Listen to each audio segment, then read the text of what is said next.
that the sequel is that that opening scene where there's all these eggs and they scatter, they scatter. I say we look at that scene, we replay that scene, but from a different angle. And we notice that there is one egg that rolls all the way away and doesn't get destroyed. And that we see Nemo actually has a brother. I just remember thinking like... Finding Philip Rivers. But the executive said to us, the executive, screw you. Screw you, Emmy Award. Oh, Deb, this story makes me wish I was Nemo's. Yes, the Finding Nemo sequel.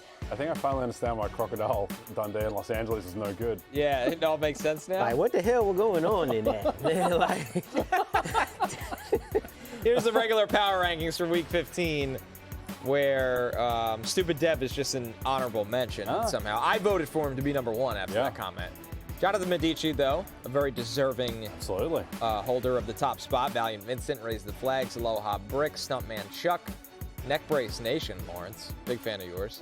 Shout out to Neck Brace Nation, man. They came quick and they came strong, man. Yep. Footballer 77 also. I wonder if others receiving votes, Scott McGlory 8312 is feeling like Notre Dame right now. Just on the outside. Sitting there. Same with the SEC, man. All right, What's on Tap is brought to you by Bud Light, the official beer sponsor of the NFL. Sundays are easy to enjoy when they are full of football and the fridge is filled with beer, and we're going to make it even easier for you by taking some of your questions. The first one from Valiant Vincent, Sam Darnold, or Jared Goff this week, rest of the season. Jay, what do you think? I think it's Jared Goff for both this week and the rest of the season. This week in particular, though, because the total in that Lions-Rams game is 54.5. So for Matthew, Jared Goff comes in at QB 13, Sam Darnold all the way down at QB 20.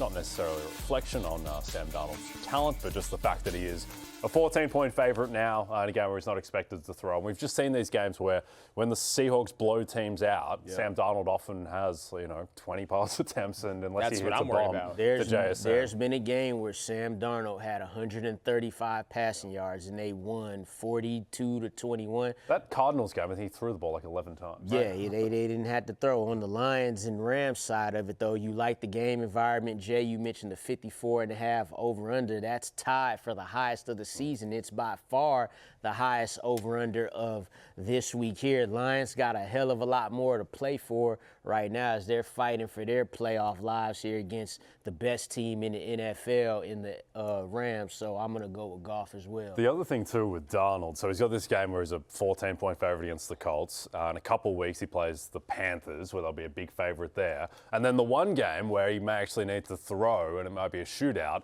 is against the Rams, which is the team that he threw the 4 interceptions against and seems to have real trouble with Chris Shula's defense. Yes. Shula got him in the playoffs last year as well. So I don't think it's a great slate for Sam Darnold in the playoffs. All right, our second question is from Nope Nunya 1. Help. Burrow or Hurts? Jones/Mason, Devin Neal, or Quinshon Judkins? A lot to unpack there, Lawrence. Let's start with the simple quarterback question. Burrow or Jalen Hurts coming off a horrendous game. Which is exactly why I'll take him here. Right. That's the worst. I would say that's the worst game in Jalen Hurts' career. Agreed. Four interceptions coming off that game. Now he faces the Raiders. That's a whole different can of worms than going on the road against the Chargers there.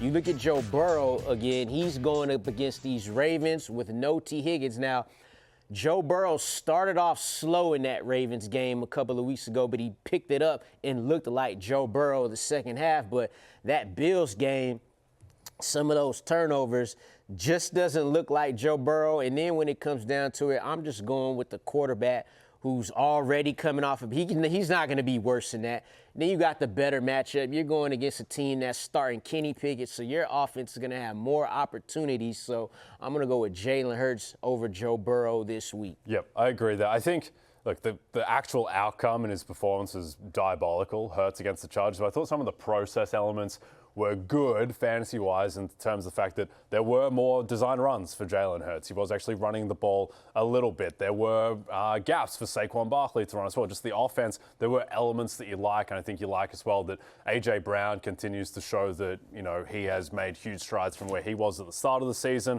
And so if Hurts is throwing to, an awoken A.J. Brown and Devontae Smith, and there's maybe a little bit more juice in the running attack too, I think you prefer him to Joe Burrow without T. Higgins. As far as the other aspect of the question goes, I would go with Quinshon Judkins over the Jones-Mason tandem and Devin Neal too.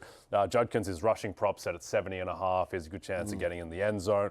Bears rush defense, not particularly imposing. We saw what Josh Jacobs was able to do. And to your point, Lawrence, it's going to be cold. It's going to be cold out there. They want to lean on the run game versus a team that's giving up 5 yards per carry to running backs this season. Those big dudes that run fast like that get hard to tackle in that cold weather. Our last one, guys, 55.9 EB asks, Kyle Monungai, Tyrone Tracy, or Cris Rodriguez here, Lawrence?